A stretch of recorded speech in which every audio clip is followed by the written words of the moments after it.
تو وہ الیکشن میں ووٹ ڈال سکتا ہے۔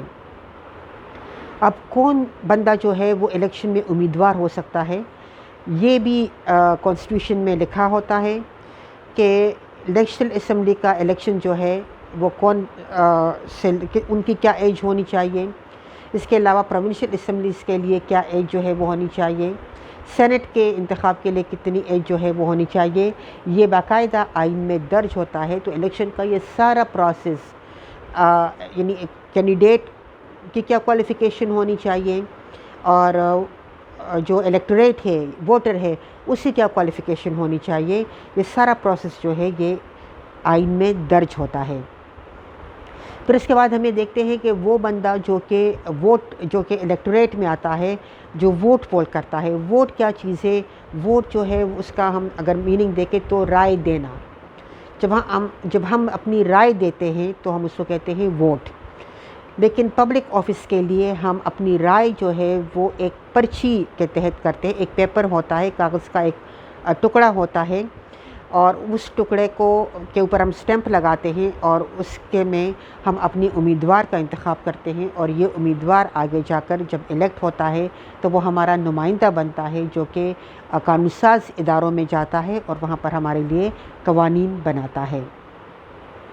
تو اس میں ہم دیکھتے ہیں کہ ظاہر جو الیکٹوریٹ ہوتا ہے یا جو ووٹر ہوتا ہے، اس کا جو ایک ووٹ جب وہ پول کرتا ہے تو اس کے لیے ضروری ہے کہ ایک تو اس کی ایج جو ہے وہ پاکستان میں 18 ایئرس ہو، دوسرا جو ہے وہ صرف اور صرف اپنے جو شناختی کارڈ ہے، اوریجنل شناختی کارڈ، اس کے اوپر جو ہے وہ ووٹ پول کر سکتا ہے۔ اوریجنل شناختی کارڈ سے ہٹ کر یا شناختی کارڈ کا فوٹو کاپیز یا میٹرک سرٹیفکیٹ یا فارم بے یا اس قسم کے برتھ سرٹیفکیٹ، اس کے اوپر جو ہے وہ آپ کو ووٹ کا رائٹ نہیں ملتا۔ آپ صرف اس وقت اپنا ووٹ پول کر سکتے ہیں جب آپ کے پاس اپنا اوریجنل شناختی کارڈ جو ہے وہ موجود ہو، کوئی فوٹو کاپیز یا اس طرح کی چیزیں نہ ہوں۔ اگر آپ کے پاس آپ کا اوریجنل شناختی کارڈ آپ کا ایکسپائر ہو چکا ہے اور آپ نے نئے کے لیے اپلائی کیا ہے، رینیو کرنے کے لیے اپلائی کیا ہوا ہے، تو وہ آپ کے پاس جو اس کا ایک رسید ہوتی ہے، وہ رسید جو ہے وہ آپ دکھا کر جو ہے وہ ووٹ اس کے ذریعے سے بھی پہلے تو پول ہوتا تھا، اب پتہ نہیں آگے سچویشن جو ہے وہ کیا بنتی ہے، لیکن یہ ہے کہ جو بنیادی چیز ہے وہ یہی ہے کہ آپ کے پاس آپ کا اوریجنل شناختی کارڈ ہونا چاہیے۔ آپ فوٹو کاپی کے اوپر ووٹ پول نہیں کر سکتے۔ اس کے بعد ضروری ہے کہ آپ کا نام جو ہے وہ الیکٹرل رول میں موجود ہو۔ الیکٹرل رول کیا ہے؟ یہ وہ فہرست ہوتی ہے جس میں لوگوں کو، ملک کو مختلف حلقوں میں تقسیم کیا جاتا ہے، صوبائی اسمبلیوں کے حوالے سے بھی اور قومی اسمبلیوں کے حوالے سے بھی۔ اور الیکشن کمیشن جو ہے، جیسے آج کل ہمارے یہاں پر سینسز ہوئے ہیں، یعنی مردم شماری، تو یہ الیکٹرل ووٹر کا لسٹ جو ہے یہ اس مردم شماری کی بنیاد پر تیار کیا جاتا ہے۔ یعنی ابھی ضروری ہے کہ آپ کا نام جو ہے وہ ووٹر لسٹ میں، یعنی جو انتخابی فہرست ہے، آپ نے دیکھا ہوگا کہ کاغذات ہوتے ہیں، جو ایجنٹس ہوتے ہیں ان کے پاس کاغذات ہوتے ہیں، اور وہ ان کاغذات میں آپ کا ووٹ نمبر دیکھتے ہیں اور آپ کا دیکھتے ہیں کہ آپ کو اپنا ووٹ کس پولنگ اسٹیشن میں پول کرنا ہے، تو وہ ساری انفارمیشن جو ہے وہ آپ کو پرووائڈ کی جاتی ہے۔ تو پہلے ہم یہ ذکر کرتے ہیں کہ یہ کانسٹیچوئنسی کیا ہوتی ہے، یعنی آپ کا تعلق، ہم کہتے ہیں حلقہ، فلاں حلقے میں انتخابات ہے یا ہمارا فلاں حلقے کے ساتھ تعلق ہے، تو یہ حلقہ کیا چیز ہے؟ انتخابات کے لیے ملک کو مختلف حلقوں میں تقسیم کر دیا جاتا ہے، اس لیے کہ اسپیشلی اگر ہم اپنے ملک میں دیکھیں تو یہ کوشش کی جاتی ہے کہ ہر علاقے کو ریپرزنٹیشن جو ہے وہ دی جائے، ہر علاقے کے لوگوں کو نمائندگی جو ہے وہ قانون ساز ادارے میں دی جائے۔ اس کے لیے ملک کو مختلف انتخابی حلقوں میں ڈیوائیڈ کر دیا جاتا ہے، اور اس کو ہم انگلش میں کانسٹیچوئنسی کہتے ہیں اور اردو میں اس کو حلقہ کہتے ہیں۔ قومی اسمبلی کے لیے یہ حلقہ وسیع ہوتا ہے اور صوبائی اسمبلی کے لیے یہ کم ہوتا ہے۔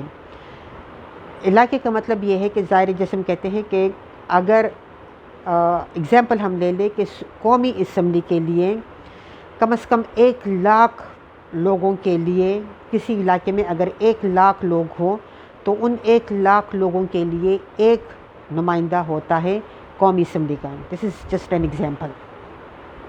ایگزامپل میں دے رہی ہوں کہ اگر آپ کے حلقے میں یا آپ کے علاقے میں جتنے بھی لوگ ہیں 2 لاکھ ہے 3 لاکھ ہے یا 4 لاکھ ہے، اگر ان کے لیے ایک M&A جو ہے وہ ہونی چاہیے، ایک M&A کی سیٹ جو ہے وہ وہاں پہ ہونا چاہیے تاکہ اس حلقے کی نمائندگی قومی اسمبلی میں ہو.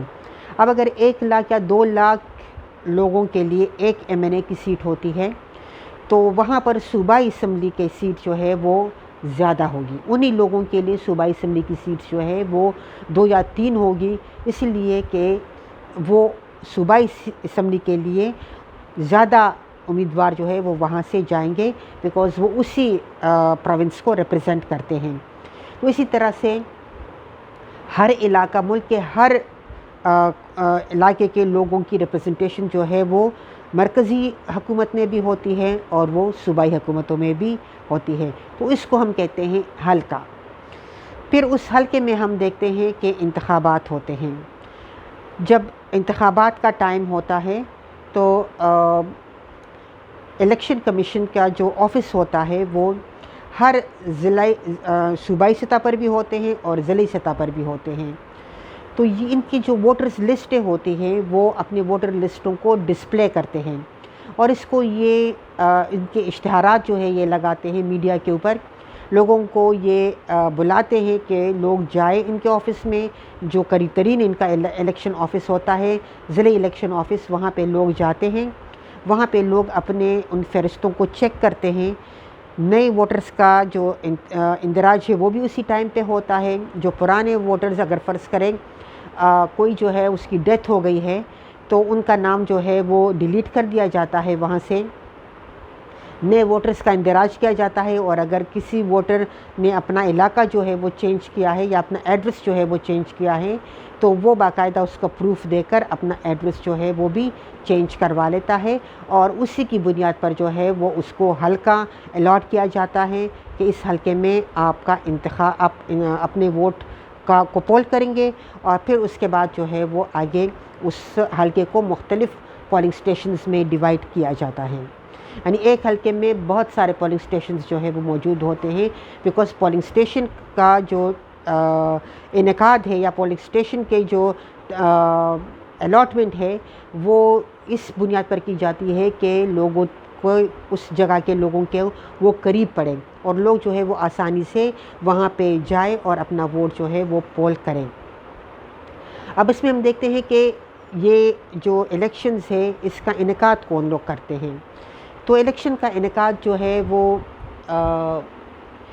الیکشن کمیشن کرتا ہے. فہرستیں جو ہے وہ الیکشن کمیشن بناتا ہے اور اس کے بعد جو ہے وہ باقی کام پھر ریٹرننگ آفیسرز کہتے ہیں. یعنی جو الیکشن کمیشن ہے وہ ہر علاقے میں ان انتخابات کی تقرری جو ہے وہ الیکشن کمیشن کے ذریعے سے کرتے ہیں. اب الیکشن کمیشن کے ذریعے ریٹرننگ آفیسرز کے ذریعے سے کرتے ہیں. یہ ریٹرننگ آفیسرز کون لوگ ہوتے ہیں یہ انشاءاللہ ہم نیکسٹ ویڈیو میں ڈسکس کریں گے. تب تک کے لیے اللہ حافظ.